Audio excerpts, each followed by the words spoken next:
Hello everyone, कैसे हैं आप सभी। उम्मीद करते हैं आप सभी स्वस्थ होंगे। आपके लिए सीटेट पेपर 2 साइंस का प्रीवियस ईयर क्वेश्चन पेपर लेकर आए हैं, जो 16 फरवरी 2014 में ऑफलाइन शिफ्ट में पूछा गया था। इसके अलावा 2021 से जितने भी ऑनलाइन शिफ्ट में पेपर हुए हैं और रिसेंटली अभी जो अगस्त और जनवरी में पेपर हुए हैं, उन सभी की प्रैक्टिस सेट इस चैनल पर करवा दिए गए हैं। यदि आपने चैनल को सब्सक्राइब नहीं किया है तो चैनल को सब्सक्राइब कर लें और वीडियो प्लेलिस्ट में डली हुई है, जाके देख लें। चलिए शुरू करते हैं। आज का हमारा जो पहला प्रश्न है, लोहे की एक ठोस आयताकार गुटके को किसी मेज के शीर्ष पर इसके विभिन्न फलकों को इमेज को स्पर्श करते हुए रखा गया है, तो विभिन्न प्रकरणों में लोहे का यह ठोस गुटका आरोपित बल करता है। फर्स्ट ऑप्शन है भिन्न भिन्न बल, भिन्न भिन्न दाब। सेकेंड ऑप्शन है हमारा भिन्न भिन्न बल परंतु समान दाब। थर्ड ऑप्शन है हमारा समान बल और समान दाब। फोर्थ है समान बल परंतु भिन्न दाब। तो इस पे जो कौन सा का बल कार्य करेगा, समान बल कार्य करेगा, और जो प्रेशर लगेगा वो भिन्न भिन्न यानी अलग अलग प्रकार का होगा। नेक्स्ट क्वेश्चन पे चलते हैं। इसका राइट आंसर फोर्थ हो जाएगा। नेक्स्ट क्वेश्चन पे चलते हैं। नेक्स्ट क्वेश्चन है हमारा, नीचे दिए गए जंतु कोशिकाओं के अरे ए बी सी और डी भागों को सही क्रम में नामांकित करना है। तो एनिमल सेल के बारे में दिया गया है, तो चलिए एनिमल सेल के बारे में देख लेते हैं। पहले ऑप्शन में हमारा दिया गया है कोशिका झिल्ली, प्लास्टिड, केंद्रक और क्लोरोप्लास्ट। तो क्लोरोप्लास्ट और प्लास्टिड जो होते हैं वो प्लांट सेल में पाए जाते हैं, तो ये ऑप्शन हमारा कट जाएगा, ये एनिमल सेल नहीं है। कोशिका भित्ति, इसमें भी कोशिका भित्ति जो होती है वो प्लांट सेल में पाए जाते हैं, तो ये भी हमारा ऑप्शन कट गया। थर्ड ऑप्शन में कोशिका भित्ति, इसमें भी सेल वॉल दी गई है, तो ये भी हमारा ऑप्शन कट जाएगा। क्लोरोप्लास्ट और जो सेल वॉल होती है वो प्लांट सेल में पाई जाती है, तो इसलिए ये भी ऑप्शन हमारा कट जाएगा।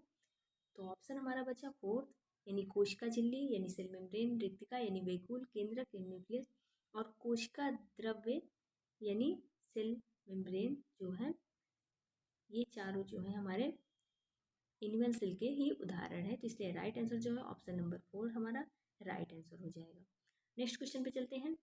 किसी गतिमान कार के पथमापी ओडोमीटर 8 बजे पाठ्यांक 36,540 किलोमीटर तथा प्रातः 10 बजे पाठ्यांक 36,660 किलोमीटर है। यदि कार टेढ़े मेढ़े पथ पर असमान चाल से गति करती है तो कार की औसत चाल क्या होगी। तो इसको जब हम सॉल्व करेंगे तो इसका राइट आंसर जो हो जाएगा वो 17.5 हमारा राइट आंसर हो जाएगा, यानी ऑप्शन नंबर फर्स्ट इसका राइट आंसर हो जाएगा।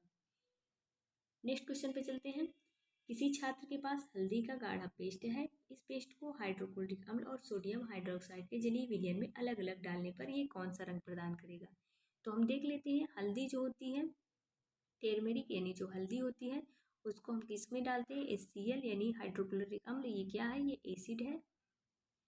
और उसके बाद सोडियम हाइड्रोक्साइड यानी OH, सोडियम हाइड्रोक्साइड क्या है, ये बेस है। तो हल्दी का जो रंग होता है एसिड में कौन सा कलर देता है, वो येलो ही देगा, और हल्दी जो बेस में कौन सा कलर देगा, वो रेड कलर देगा। तो देख लेते हैं हम ऑप्शन। पहले में दिया हाइड्रोक्लोरिक अम्ल गुलाबी, तो हाइड्रोक्लोरिक अम्ल में येलो होगा, तो ये ऑप्शन हमारा कट जाएगा। सेकंड ऑप्शन में दिया हाइड्रोक्लोरिक अम्ल में नीला हल्दी का रंग हो जाता है, ये भी ऑप्शन हमारा कट जाएगा। थर्ड है दोनों प्रकरण पीला, ये भी हमारा कट जाएगा। फोर्थ में दिया हाइड्रोक्लोरिक अम्ल पीला और हाइड्रोक्लोरिक अम्ल पीला और सोडियम हाइड्रोक्साइड लाल, सोडियम हाइड्रोक्साइड लाल। तो राइट आंसर जो है हमारा फोर्थ हो जाएगा, ऑप्शन नंबर फोर्थ इसका राइट आंसर हो जाएगा। नेक्स्ट क्वेश्चन पे चलते हैं। क्षुद्रांत के दीर्घरोम रसांकुर के संदर्भ में नीचे दिए गए कथनों का अध्ययन कीजिए। पहला ऑप्शन है हमारा, ये अंगुलियों की समान उभरी हुई संरचनाएं होती हैं और इनका संख्या हजारों में होती है, राइट है। सेकंड ऑप्शन दिया इनकी भित्ति बहुत पतली होती है, ये भी राइट है। इनमें उनकी सतह के निकट सूक्ष्म रुधिक वाहिकाओं का जाल फैला होता है, ये भी राइट है। फोर्थ दिया है इनमें महीन छिद्र होते हैं जिनसे भोजन आसानी से गुजरता है, तो फोर्थ ऑप्शन ये हमारा नहीं सही है, इसलिए राइट आंसर जो है हमारा फर्स्ट सेकेंड थर्ड हो जाएगा। तो इसका ऑप्शन नंबर फर्स्ट में दिया हुआ है फर्स्ट सेकेंड थर्ड, तो राइट आंसर हमारा फर्स्ट हो जाएगा।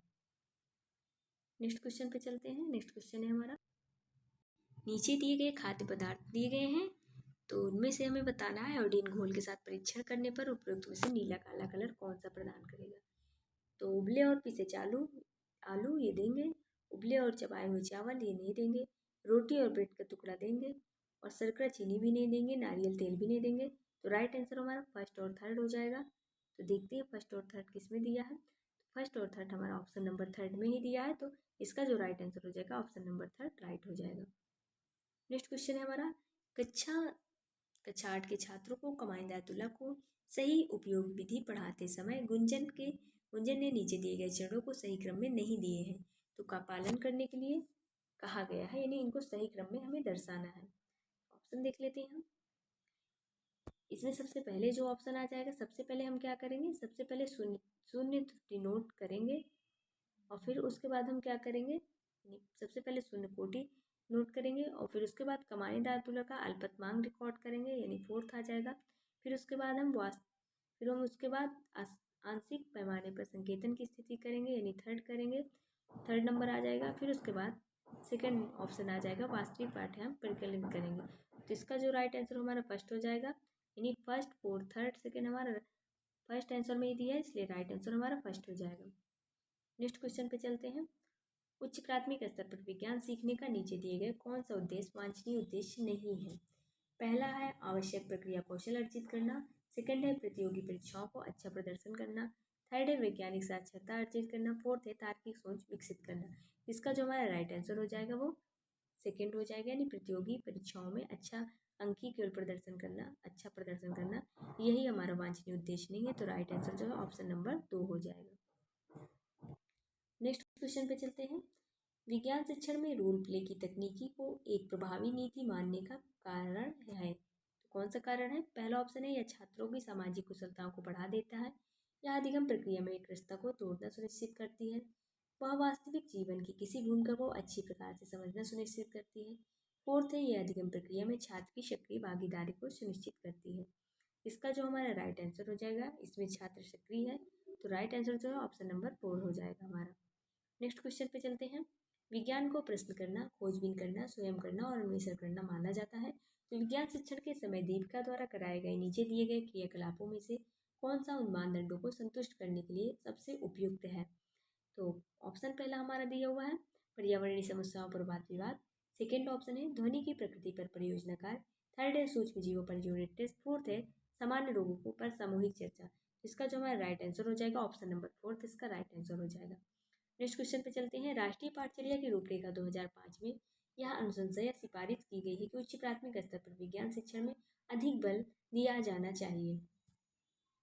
चलिए ऑप्शन देख लेते हैं। फर्स्ट ऑप्शन है हमारा, पाठ्यपुस्तक में अभ्यास के सभी प्रश्नों को उत्तर देने के लिए करना, सेकेंड ऑप्शन है परीक्षाओं के विद्यार्थियों प्रदर्शन सुधार लाने के लिए, थर्ड है कक्षा की पढ़ाई को विद्यालय के बाहरी जीवन से संबंधित करने के लिए, फोर्थ है पाठ्यपुस्तक में दिए गए सभी वैज्ञानिक को नाम याद करने के लिए। इसका जो हमारा राइट आंसर हो जाएगा, सबसे बेस्ट आंसर दिखा रहा है हमारा थर्ड दिख रहा है, यानी जो कक्षा की पढ़ाई है उसको विद्यालय के बाहरी जीवन से संबंधित करेंगे, उससे जोड़कर पढ़ाएंगे, तो राइट आंसर जो है हमारा ऑप्शन नंबर थर्ड हो जाएगा। नेक्स्ट क्वेश्चन पे चलते हैं। नेक्स्ट क्वेश्चन है हमारा, गीता कक्षा 8 के छात्रों को मानव नेत्र विषय पढ़ाने के लिए पाठ्य योजना बना रही है, तो नीचे दिए गए क्रियाकलापों में किसे पाठ्य योजना में सम्मिलित करने पर पाठ अधिक प्रभावी बन सकता है और छात्र की संबंधित संकल्पनाओं को अच्छी तरह समझ कर सकने में सहायता कर सकता है। चलिए ऑप्शन देख लेते हैं। पहला ऑप्शन है हमारा, छात्रों को क्रियाकलाप और कक्षा में पारस्परिक प्रश्नोत्तरी का उपयोग करना, सेकेंड है मानव नेत्र का मॉडल का निरसन करना, थर्ड है कक्षागृह कार्य करना और फोर्थ है छात्रों को नोट लिखवाना। तो क्रियाकलाप जिसमें हो रहा है छात्रों के द्वारा, सबसे अच्छा हमारा आंसर जो है पहला दिख रहा है, यानी इसका जो राइट आंसर हो जाएगा ऑप्शन नंबर फर्स्ट हो जाएगा। नेक्स्ट क्वेश्चन पे चलते हैं। नेक्स्ट क्वेश्चन है हमारा, राष्ट्रीय पाठचर्या की रूपरेखा 2005 की सिफारिश के आधार पर NCERT की विज्ञान की पुस्तकों में अधिक बल दिया गया है, तो किस पे बल दिया गया है, रटने की प्रवृत्ति को हतोत्साहित करके, ये तो दिया ही गया है, यानी रटने की प्रवृत्ति नहीं की गई है, उसको हतोत्साहित कर दिया गया है। सेकंड है विज्ञान की पाठचर्या के विभिन्न कार्य क्षेत्रों के बीच तीक्ष्ण सीमाएं बनाए रखने में, ये ऑप्शन कट जाएगा हमारा। थर्ड है छात्रों को सक्रिय अधिगम अनुभव प्रदान करना, ये भी हमारा पोस्ट आंसर है।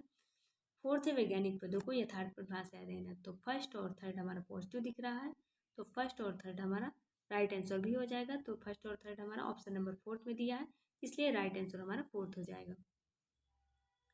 नेक्स्ट क्वेश्चन है, विज्ञान शिक्षिका द्वारा अपनाए नीचे दिए गए उपागम में से कौन सा उपागम शिक्षिका की वैज्ञानिक बनाई स्थिति को दर्शाता है।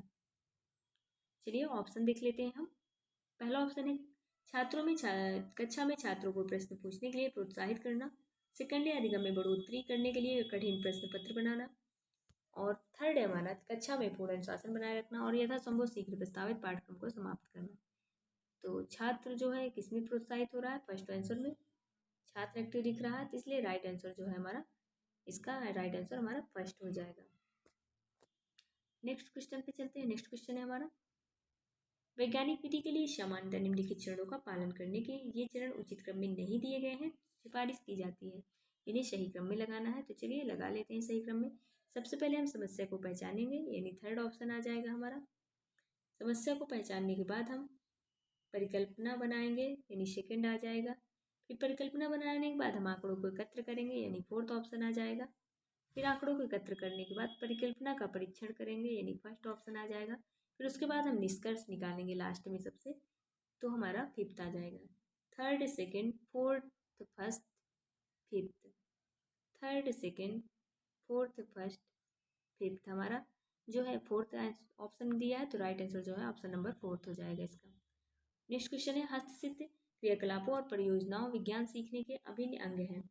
तीन अधिगम अनुभवों का मुख्य उद्देश्य है प्रयोगशाला में अनुशासन बनाए रखना। सेकंड है, प्रस्तावित अधिगम के लिए छात्रों को अवसर प्रदान करना। थर्ड ऑप्शन है, प्रायोगिक कौशल में छात्र का मूल्यांकन करना। और फोर्थ है, छात्रों को हर समय व्यस्त रखना। इसका जो है छात्र किसमें हमारा सक्रिय रूप से है, यानी छात्रों को अवसर प्रदान किया जा रहा है सेकंड ऑप्शन में सक्रिय छात्र, तो राइट आंसर जो है ऑप्शन नंबर सेकंड हो जाएगा हमारा। नेक्स्ट क्वेश्चन पे चलते हैं, मानव उत्सर्जन तंत्र के विषय में नीचे दिए गए कथनों का अध्ययन कीजिए। तो मानव उत्सर्जन तंत्र के विषय में नीचे दिए गए कथनों का अध्ययन कीजिए और उपरोक्त कथनों को दी गई प्रक्रियाओं के अनुसार सही क्रम में लगाना है। तो सबसे पहले इसमें आ जाएगा हमारा जल में घुले अपशिष्ट, मूत्र में संचित, थर्ड मूत्र वाहिनियां और उपयोगी पदार्थों का रक्त स्कंदन। तो सबसे पहले ऑप्शन में हमारा हो जाएगा, इसमें फिफ्थ आ जाएगा, उपयोगी और हानिकारक दोनों ही प्रकार के पदार्थों को युक्त रक्त निस्कंदित के लिए वृक्कों तक पहुंचाना। फिर इसके बाद हमारा आ जाएगा फोर्थ, उपयोगी पदार्थों को रक्त में पुनः अवशोषित कर लिया जाता है किडनी के द्वारा जो है। और फिर उसके बाद आ जाएगा हमारा फर्स्ट आ जाएगा, यानी जल में घुले हुए अपशिष्ट पदार्थ वृक्कों में मूत्र के रूप में पृथक कर लिए जाते हैं। और फिर इसके बाद हमारा थर्ड ऑप्शन आ जाएगा, यानी मूत्र वाहिनियों से मूत्र होता हुआ मूत्राशय तक आता है, यानी ये किडनी है, किडनी से लगी हुई मूत्रवाहिनी होती है। तो मूत्रवाहिनी से होता हुआ जो मूत्र है वो मूत्राशय में आता है, यानी यहाँ पे मूत्राशय होता है। और फिर उसके बाद मूत्राशय से संचित मूत्र जो है मूत्र मार्ग से बाहर निकल जाता है। तो इसका जो हमारा राइट आंसर हो जाएगा वो fifth, fourth, first, third, second. चलिए देख लेते हैं। Fifth, fourth, first, third, second हमारा ऑप्शन नंबर फोर्थ में दिया हुआ है। इसका जो राइट आंसर हो जाएगा वो ऑप्शन नंबर हमारा फोर्थ राइट आंसर हो जाएगा। नेक्स्ट क्वेश्चन पे चलते हैं। नेक्स्ट क्वेश्चन है हमारा, अमीबा के पादाप किसमें सहायता करते हैं। तो अमीबा के जो पादाप होते हैं केवल गति करने में या गति एवं भोजन दोनों पकड़ने में। तो ऑप्शन नंबर हमारा जो है सेकंड राइट हो जाएगा। गति और भोजन पकड़ने में जो अमीबा के पादाप होते हैं दोनों में सहायता करते हैं, इसलिए राइट आंसर जो है हमारा सेकंड हो जाएगा। नेक्स्ट क्वेश्चन पे चलते हैं। नीचे दिए गए कुछ जीव दिए गए हैं, तो इस परजीवी को वर्गीकृत करना है। तो इनमें से हमें छांटना है जो परजीवी हो। सबसे पहले ईस्ट होगा, ईस्ट नहीं होगा। खटमल होगा तो खटमल हमारा परजीवी में आ जाएगा। जोंक है, जोंक भी परजीवी में आ जाएगा। अमरबेल जो प्लांट पौधा होता है वो भी परजीवी में आता है। शैवाल आएगा, शैवाल नहीं आता क्योंकि ये फोटोसिंथेसिस की क्रिया करके शवपोषी पौधा है। और जूं है, यानी सिर पे जो जूं होती हैं तो वो भी जो है परजीवी हो जाएंगी। तो हमारा second, third, fourth, sixth, second, third, fourth, sixth हमारा किस ऑप्शन में दिया गया है, तो वो हमारा first, second, third, fourth, fifth, sixth हमारा फर्स्ट आंसर में दिया गया है। तो इसका जो है राइट आंसर हमारा फर्स्ट हो जाएगा। नेक्स्ट क्वेश्चन पे चलते हैं। सूची क्षेत्र में वैज्ञानिक के नाम दिए गए हैं, तो सेकेंड और उनकी खोज दी गई है, तो इन्हें हमें वैज्ञानिकों के नाम को उनकी खोज के सही मिलाना है। इनका हमें सही मिलाना है। तो चलिए मिला लेते हैं इनका सही मिलान। अलेक्जेंडर ने किसकी खोज की थी, तो अलेक्जेंडर ने पेंसिलिन की खोज की थी, इसलिए एक ऑप्शन मिलान हो जाएगा हमारा पेंसिलिन से, यानी फोर्थ सही है। और एडवर्ड जेनर ने किसकी खोज, एडवर्ड जेनर ने चेचक के टीके की खोज की थी, यानी फिफ्थ हो जाएगा। और लुईस पास्चर ने किसकी खोज की थी? तो लुईस पास्चर ने किण्वन की खोज की थी, तो वो हमारा सेकंड हो जाएगा। और रॉबर्ट कोच ने किसकी खोज की? एंथ्राक्स जीवाणु। एंथ्राक्स जीवाणु यानी जो एनिमल होते हैं जैसे गाय भैंस, जो खुर में रोग हो जाता है तो एंथ्राक्स जीवाणु के कारण हो जाता है। तो रॉबर्ट कोच ने वही एंथ्राक्स जीवाणु यानी बैक्टीरिया की खोज की थी। हमारा फर्स्ट हो जाएगा, यानी fourth fifth second first. Fourth fifth second first हमारा थर्ड ऑप्शन में दिया है, तो राइट आंसर जो है हमारा थर्ड हो जाएगा इसका। नेक्स्ट क्वेश्चन पे चलते हैं। जैव मंडल आरक्षण या आरक्षित क्षेत्र से संबंधित सही कथन चुनिए। चलिए चुनते हैं। पहला ऑप्शन है ये क्षेत्र हैं जो क्षेत्र की जैव विविधता और संस्कृति को बनाए रखने में सहायता करते हैं। सेकंड ऑप्शन है ये वे सुरक्षित क्षेत्र हैं जिन्हें अन्य जीवों में मुक्त आवास प्रकृति संपदा के उपयोग के लिए आरक्षित किया गया है। थर्ड ऑप्शन है ये वे सुरक्षित क्षेत्र हैं जो केवल विशेष क्षेत्रीय स्पीशीज के संरक्षण के लिए बनाए जाते हैं। ये वे क्षेत्र हैं जो केवल पादप और जंतु के संरक्षण के लिए बनाए जाते हैं। इसका जो है हमारा राइट आंसर हो जाएगा वो फर्स्ट हो जाएगा, ऑप्शन नंबर फर्स्ट इसका राइट आंसर हो जाएगा। नेक्स्ट क्वेश्चन पे चलते हैं। नेक्स्ट क्वेश्चन है हमारा, नीचे दिए गए कथनों का अध्ययन कीजिए। तो पहला ऑप्शन है प्रोकैरियोटिक में केंद्रक नहीं पाया जाता, तो प्रोकैरियोटिक कोशिकाओं में वो केंद्रक नहीं पाया जाता, ये ऑप्शन तो सही है। सेकंड है एक कोश की जीव में एकल कोशिकाएं सभी कार्य करती हैं, ये भी ऑप्शन सही है। थर्ड, नीलहरित शैवाल प्रोकैरियोटिक के उदाहरण है, तो ये भी हमारा सही है। यूकैरियोटिक में केंद्रक झिल्ली सहित सुसंगठित केंद्रक नहीं होता, इसमें होता है, यानी यूकैरियोटिक जिसे हम लोग भी यूकैरियोटिक में आते हैं, तो हमारे में सुसंगठित झिल्ली सहित केंद्रक झिल्ली पाई जाती है। तो ऑप्शन नंबर फोर्थ जो है इसमें नहीं दिया है, यानी केंद्रक नहीं पाए जाते, तो ये ऑप्शन कट जाएगा। तो राइट आंसर हो जाएगा फर्स्ट सेकंड थर्ड। देख लेते हैं किसमें दिया हुआ है। फर्स्ट सेकंड थर्ड हमारा ऑप्शन नंबर थर्ड में दिया हुआ है, तो ऑप्शन नंबर थर्ड हमारा राइट आंसर हो जाएगा। नेक्स्ट क्वेश्चन पे चलते हैं। नेक्स्ट क्वेश्चन है हमारा, नीचे दिए गए आरेख में मनुष्य के शरीर को 4 अंतःस्रावी ग्रंथियां स्थित की गई हैं, ए बी सी तथा डी द्वारा अंकित की गई हैं। यानी फिगर दिया गया है, तो इन ग्रंथियों के बारे में हमें बताना है। ए क्या है, बी कौन सी ग्रंथि, सी कौन सी है, तो डी कौन सी है। चलिए देख लेते हैं ऑप्शन हम। एड्रेनलिन ग्रंथि तो ए नंबर पे सर के पास जो पाई जाती है वो पिट्यूटरी ग्लैंड पाई जाती है। एड्रेनल ग्लैंड तो आंत के पास पाई जाती है अग्न्याशय में, तो इसलिए हमारा पहला ऑप्शन तो कट जाएगा। सेकंड है पीयूष ग्रंथि अग्न्याशय ग्रंथि, तो बी हमारा अग्न्याशय ग्रंथि दिया है सेकंड में। तो गले के पास जो पाई जाती है वो अग्न्याशय ग्रंथि नहीं बल्कि थायराइड ग्रंथि पाई जाती है, तो बी ऑप्शन भी हमारा कट जाएगा। थर्ड ऑप्शन में दिया पीयूष ग्रंथि, थायराइड ग्रंथि, एड्रिनल ग्रंथि, अग्न्याशय ग्रंथि। तो सर के पास पिट्यूटरी ग्लैंड यानी पीयूष ग्रंथि पाई जाती है, और गले के पास जो बी ऑप्शन में है वो कौन सी ग्रंथि है, थायराइड ग्रंथि है। और अग्न्याशय के पास जो सी एड्रिनल ग्रंथि पाई जाती है, और डी जो है हमारा डी ऑप्शन जो है वो हमारी अग्न्याशय ग्रंथि है, तो इसलिए हमारा थर्ड ऑप्शन ही सही हो जाएगा। और इसमें डी ऑप्शन में थायराइड ग्रंथि दिया है, जो कि बी में गले के पास बी ऑप्शन में थायराइड ग्रंथि होती है, तो फोर्थ भी कट जाएगा, फर्स्ट सेकंड भी कट जाएगा। तो राइट आंसर जो है हमारा सिर के पास जो दी गई है ए नंबर पीयूष ग्रंथि, गले के पास थायराइड ग्रंथि और आंत के ऊपर एड्रिनल ग्रंथि, और अग्न्याशय में जो है वो डी ऑप्शन में दी गई है अग्न्याशय ग्रंथि। तो इसका जो राइट आंसर हो जाएगा ए बी सी डी, हमारा थर्ड ऑप्शन राइट आंसर हो जाएगा। नेक्स्ट क्वेश्चन पे चलते हैं। नेक्स्ट क्वेश्चन है हमारा, नीचे दिए गए किसी आयताकार पात्र में जल से भारी कोई द्रव भरा है, तो द्रव दाब के विषय में निम्नलिखित में से सही कथन को चुनिए। चलिए हम देख लेते हैं। यानी जैसे कोई डब्बा है, कोई भी एक ले लेते हैं, मान लो ये एक डब्बा ले लिए, तो उसमें हमने ऊपर छेद दिया तो इसमें प्रेशर कम रहेगा, और बीच में किए तो पहले के मुकाबले ए के मुकाबले बी में प्रेशर ज़्यादा है, और फिर सी में यहाँ पे होल कर दिए हम, तो बी के मुकाबले सी में ज़्यादा प्रेशर है और ज़्यादा दूर पे जो है पानी गिरेगा। तो चलिए देख लेते हैं ऑप्शन हम। ए में सबसे ऊपर ए में प्रेशर कम रहेगा, फिर उससे उससे ज़्यादा बी में प्रेशर रहेगा, फिर उससे ज़्यादा सी में प्रेशर रहेगा। तो सबसे ज़्यादा सी में प्रेशर है, तो सी में किस में प्रेशर, सबसे ज़्यादा सी में दाब बी ऑप्शन में है, फिर उसके बाद बी में रहेगा, फिर बी में है, फिर सबसे कम जो है प्रेशर वो ए में रहेगा, तो ऑप्शन नंबर सेकेंड हमारा राइट आंसर हो जाएगा। नेक्स्ट क्वेश्चन पे चलते हैं। आरेख में दर्शाए अनुसार S1 और S2 स्थिर पृष्ठों पर प्रकाश गिर रही है, तो पृष्ठ जिस पर आपतन कोण परावर्तन कोण के बराबर है तो वो कौन से हैं, तो देख लेते हैं हम। मान लो ये कोई पृष्ठ है, चिकना हो या टेढ़ा हो चाहे जैसा हो, तो ये आपतन किरण बिंदु है। और ये यहाँ पे कोई किरण आ रही तो आपतन किरण बोलेंगे, और यहीं से परावर्तित हो रही, यहाँ से आ रही और यहाँ से परावर्तित हो गई तो इसको परावर्तित किरण कहेंगे। और इसके बीच क्या होता है, एक अभिलंब होता है। तो आपतन किरण परावर्तित किरण के बीच अभिलंब होता है। ये तीनों एक ही स्थिति, एक ही पृष्ठ पे रहेंगे। और आपतन कोण जो होता है वो आई होता है और परावर्तन कोण आर होता है। तो इन दोनों का मान बराबर होता है। तो चलिए देख लेते हैं। आपतन किरण और परिवर्तित किरण जो S1 S3 इस पृष्ठ में गिर रहे हैं तो किसमें आपतन कोण परिवर्तित कोण के बराबर है। H1 H2 H3 तीनों में ही आपतन कोण और परावर्तन कोण का मान बराबर रहेगा। तो इसलिए सभी पृष्ठों पर राइट आंसर जो है ऑप्शन नंबर सेकेंड हो जाएगा हमारा।